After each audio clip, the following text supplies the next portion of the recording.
البنزين زاد من كام يوم، ودي حاجه مش جديده وكلنا عارفينها. لكن الجديد بقى اللي بيعملوه فينا سواقين الميكروباص، اي حد معاه حته حديد على 4 عجلات بيبيع ويشتري فينا من ساعه ما البنزين غلي. يعني يا حاج البنزين زاد جنيه وربع، يعني لو المشوار بياخد من التجمع ل 6 اكتوبر 10 لتر، حسبتك كلها زادت 12 جنيه ونص، واحنا 14 واحد في العربيه، يعني اخرك كل واحد يدفع جنيه زياده. ليه بقى بنزود بال5 جنيه وبال4 جنيه وبال3 جنيه؟ قول لي بقى انت مشكلتك فين؟ ايه اللي حصل؟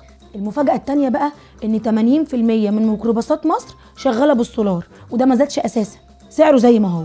هل بقى انا محتاجة قبل ما اركب اي ميكروباص اسأله انت شغال بنزين ولا سولار؟ وانا بقى مطالبة ان عشان اركب ميكروباص ونقعد نلم الاجرة اقعد ربع ساعة في خناقات؟ يرضي مين ده بقى؟ انا برضو عايزه اعرف نشتكي لمين كمان. يعني اصلا احنا لو جينا كده بصينا للمشكله ببساطه هنلاقي ان كل المواصلات العامه بتشتغل ب3 حاجات: غاز طبيعي وده ما اتحركش ولا راح في حته ورخيص، والسولار وده ما زادش اصلا، ونسبه بسيطه جدا جدا جدا هي اللي لسه ببنزين. طب هل انا اقترح على حكومتنا انها تحط لنا ستيكر على كل حاجه شغاله بايه؟ يعني مثلا احط ستيكر اصفر على العربيه اللي شغاله غاز عشان لما يقول لي زياده اقول له زياده ليه؟ ما هو ما زادش. ونحط ستيكر اسود على شغال سولار، ما السولار مغليش. ونبقى كده بالظبط احنا فاهمين احنا بندفع لمين، علشان جو السلطه اللي احنا عايشين فيه ده مش هينفع بقى نكمل فيه، نتفض منه بقى. ما هو ما ينفعش بقى تبقى علاقتنا كده مع السواقين، لازم يبقى في طرف في النص يحكم بيننا احنا الاثنين. كان المفروض يحصل مع الزياده ان كل محافظه تطلع نشره الخطوط هتزيد كام. يا جماعه دي مبادره من القروبه،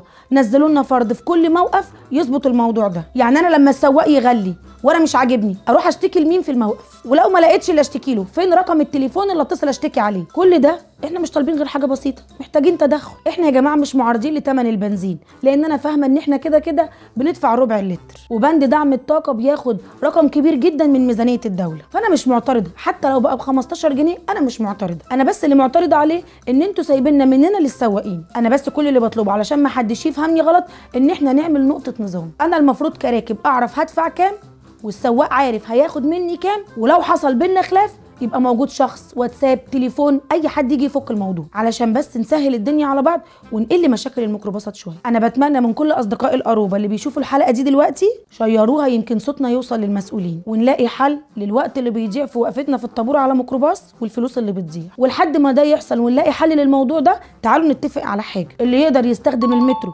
او اتوبيسات هيئه النقل العام الجديده اللي هي الزرقاء والصفراء والخضراء يستخدمه، علشان دي حتى الان سعرها ما زادش. يمكن سواقين الميكروباص يعملوا زي الشركات التانية، لما يلاقي الطلب عليه قل يرخص.